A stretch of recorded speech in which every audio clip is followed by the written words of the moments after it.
El corazón delator Edgar Allan Poe. Es cierto. Siempre he sido nervioso, muy nervioso, terriblemente nervioso. Pero ¿por qué afirman ustedes que estoy loco? La enfermedad había agudizado mis sentidos, en vez de destruirlos o embotarlos. Y mi oído era el más agudo de todos.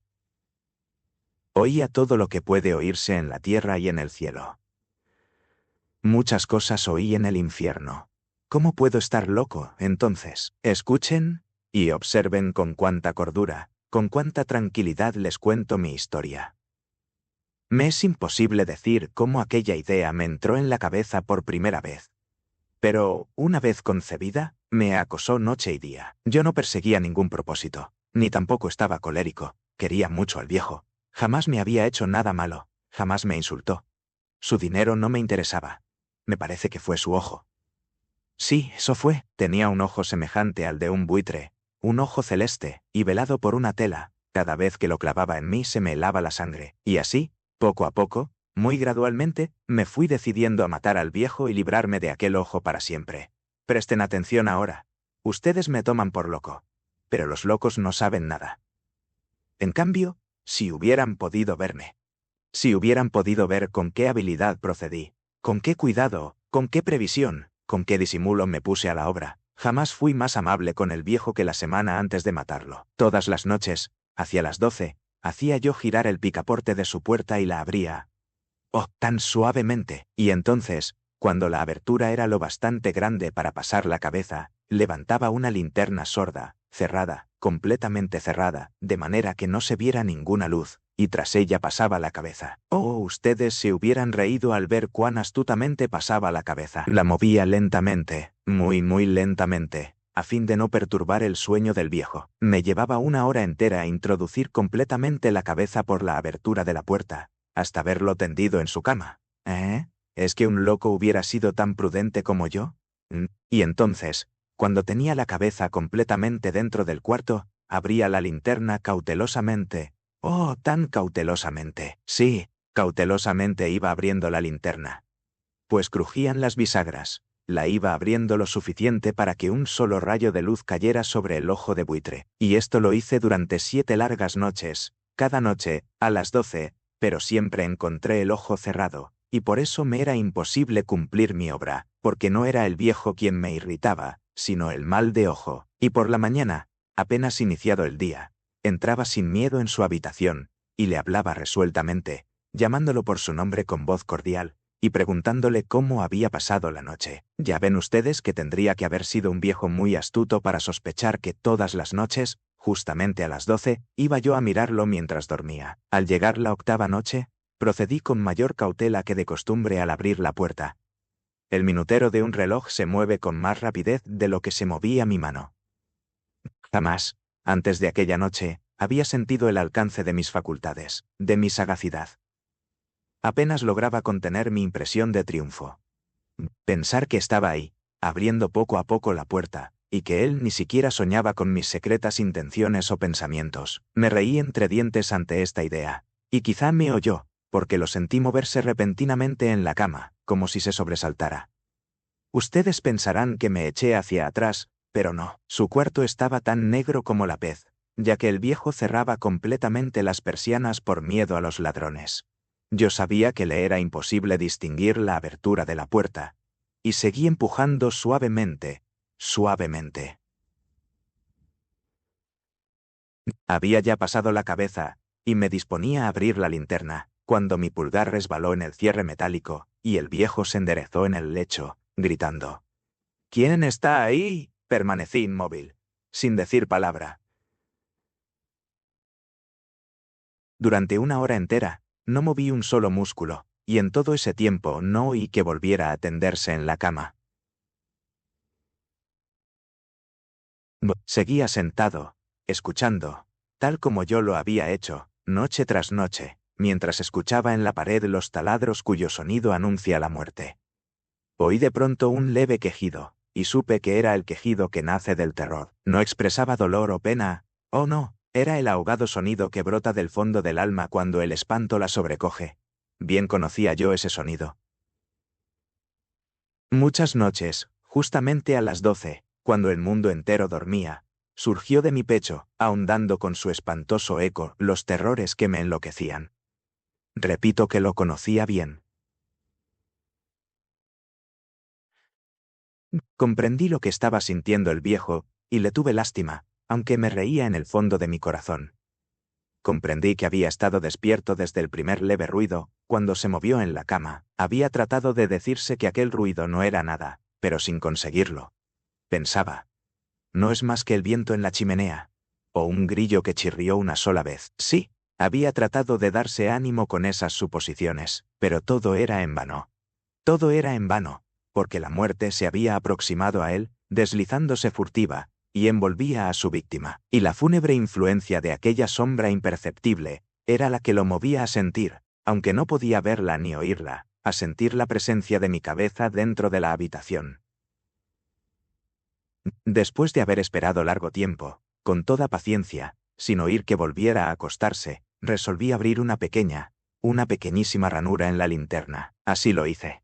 No pueden imaginarse ustedes con qué cuidado, con qué inmenso cuidado, hasta que un fino rayo de luz, semejante al hilo de la araña, brotó de la ranura y cayó de lleno sobre el ojo de buitre. Estaba abierto de par en par, y yo empecé a enfurecerme mientras lo miraba.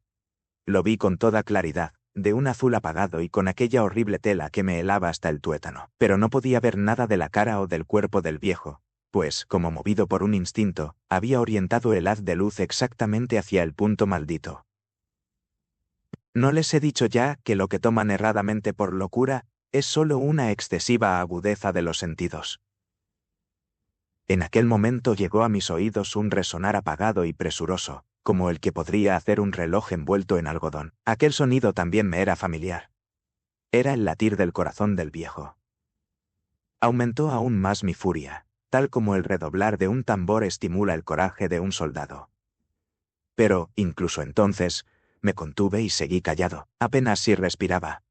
Sostenía la linterna de modo que no se moviera, tratando de mantener con toda la firmeza posible el haz de luz sobre el ojo.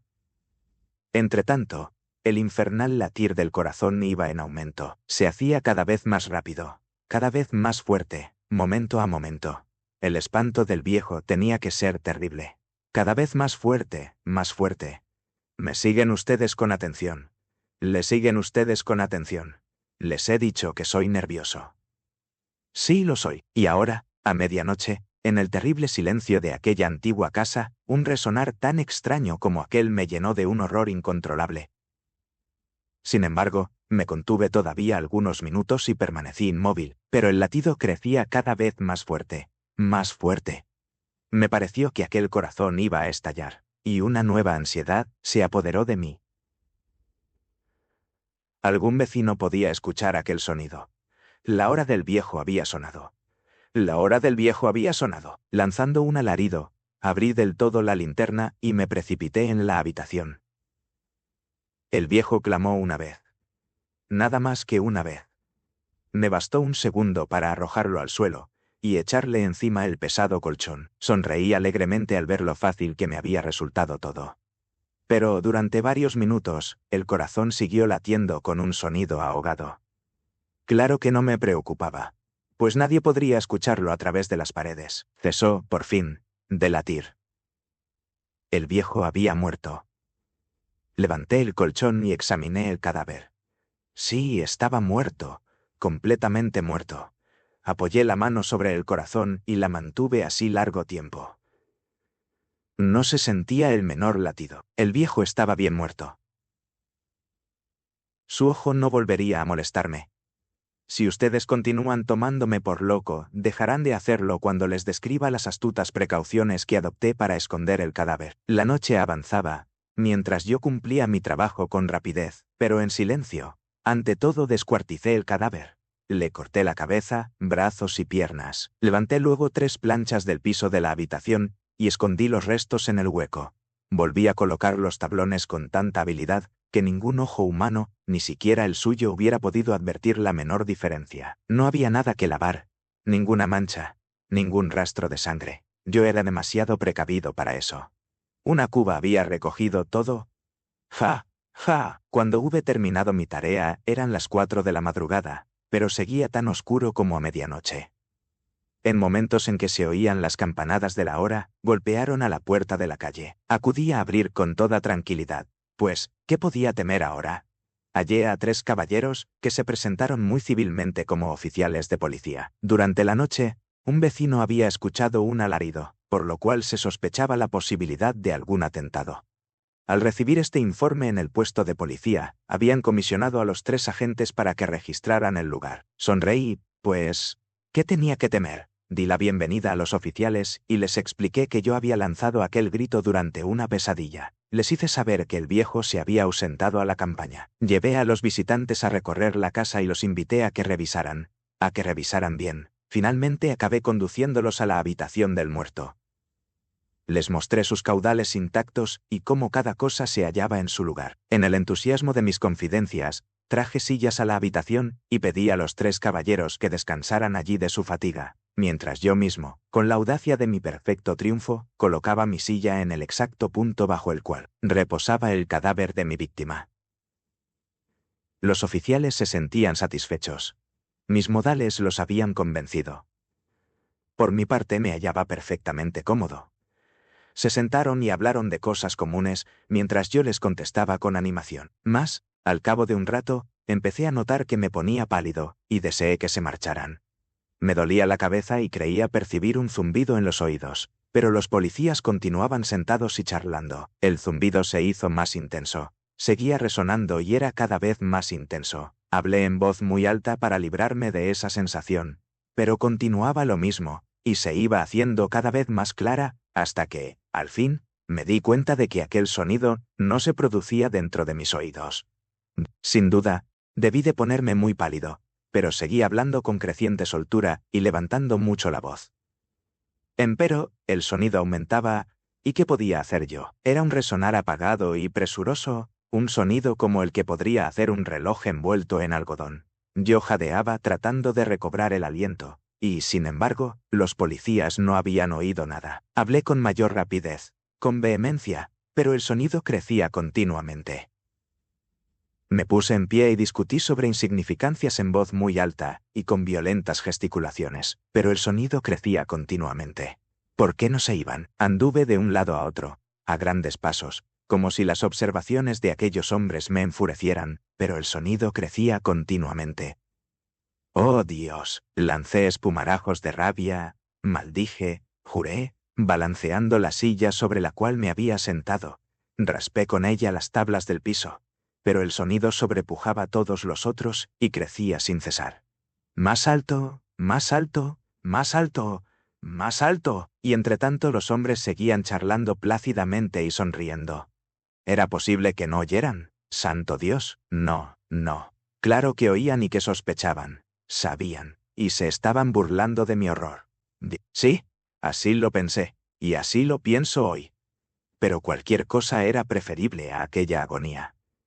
Cualquier cosa sería más tolerable que aquel escarnio. No podía soportar más tiempo sus sonrisas hipócritas. Sentí que tenía que gritar o morir, y entonces, otra vez, escuchen, más fuerte, más fuerte, más fuerte, más fuerte, más fuerte, más fuerte. Basta ya de fingir, malvados. Oye, confieso que lo maté. Levanten esos tablones. Ahí, ahí, ahí, donde está latiendo su horrible corazón.